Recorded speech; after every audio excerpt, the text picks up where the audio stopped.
Selamat malam semua. Assalamualaikum warahmatullahi wabarakatuh.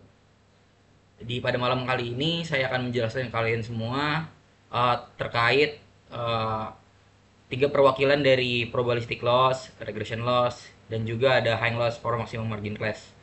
Saya akan memberitahu dan menjelaskan kepada rekan-rekan sekalian terhadap perwakilan dari tiga kelas ini, dan juga sekalian memberitahu kelebihan dan kekurangannya terhadap tiga kelas yang akan saya ambil. Yang pertama itu saya akan memilih dalam probabilistic loss-nya itu ada binary cross entropy class. Nah, jadi probabilistic loss pada binary cross entropy class yang saya pilih ini merupakan digunakan untuk klasifikasi biner, yaitu ketika label target hanya dua kelas, 0 dan 1. Loss ini menghitung seberapa jauh perbedaan antara label sebenarnya dan prediksi model. Jadi ada Y2 dan juga Y-pred. Penjelasan sederhananya ya, jika model prediksi nilai yang mendekati label sebenarnya tuh misalnya 0,9 untuk label itu 1, maka nilai loss akan kecil. Sebaliknya, jika prediksinya salah jauh misalnya 0,1 untuk label 1, maka lossnya ya pasti besar. Terus kelebihannya ini cocok untuk tugas klasifikasi banner, memberikan hasil yang stabil jika output model itu berbentuk probabilitas menggunakan sigmoid. Ini tuh waktu itu sempat dipelajarin di mata kuliah deep learning. Untuk kerugiannya terhadap binary cross entropy class ini itu nggak cocok untuk data multiclass. Jadi harus memakai categorical cross entropy. Jika modelnya nggak bisa dikalibrasi dengan baik, misalnya output bukan probabilitas tapi logit, jadi hasil lossnya tuh ya nggak akurat atau nggak terlalu besar. Ini juga sangat sensitif terhadap prediksi ekstrim. Jika model memprediksi 0 untuk label 1 atau log sebenarnya 0 akan menyebabkan nilai loss tuh nggak terhingga. Juga yang terakhir itu dapat menyebabkan gradient explosion jika from logit tidak diatur dengan benar. Jadi itu untuk terkait binary cross entropy class ini. Selanjutnya kelas yang akan saya ambil itu ada MSE. Nah, MSE ini dari regression loss. Jadi fungsi atau penggunaannya ini, MSE ini digunakan untuk permasalahan regresi ya.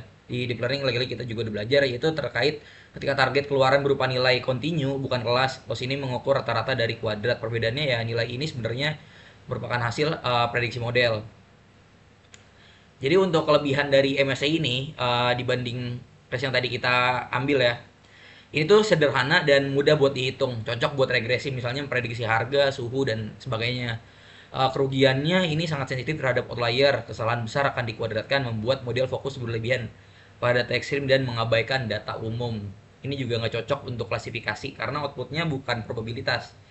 Nilai lossnya nggak mudah ditafsirkan secara langsung karena hasilnya dalam satuan kuadrat dari target, bisa menyebabkan pelatihan lambat jika skala data tuh nggak dinormalisasi terlebih dahulu. Setelah tadi udah dua, yang terakhir tuh saya akan mengambil hang class dari hang loss for maximum margin. Nah, ini hang class ini nih. Kalau untuk hang class tadi dibanding MSE dan juga yang tadi saya jelaskan tuh, kalau ini fungsi dan kegunaannya lebih ke untuk buat klasifikasi benar dan margin seperti pada SVM. Loss ini mengatur agar prediksi benar tidak hanya akurat tapi juga memiliki jarak margin yang cukup dari batas keputusan. Ini kelebihannya tuh cocok buat model dengan prinsip maksimum margin seperti SVM. Yang terakhir tuh ini juga efektif ya buat data yang dapat dipisahkan secara linear. Kerugian dari high class ini apa sih?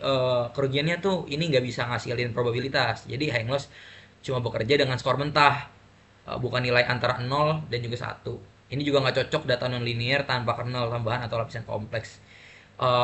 High class ini membutuhkan label dalam format 1, atau juga 1, sehingga perlu konversi jika dataset memakai 0 dan 1. Yang terakhir, data ini juga sulit dipisahkan, loss bisa tetap tinggi meskipun modelnya udah belajar dengan baik. Jadi itu aja yang bisa saya sampaikan terhadap tiga kelas tadi.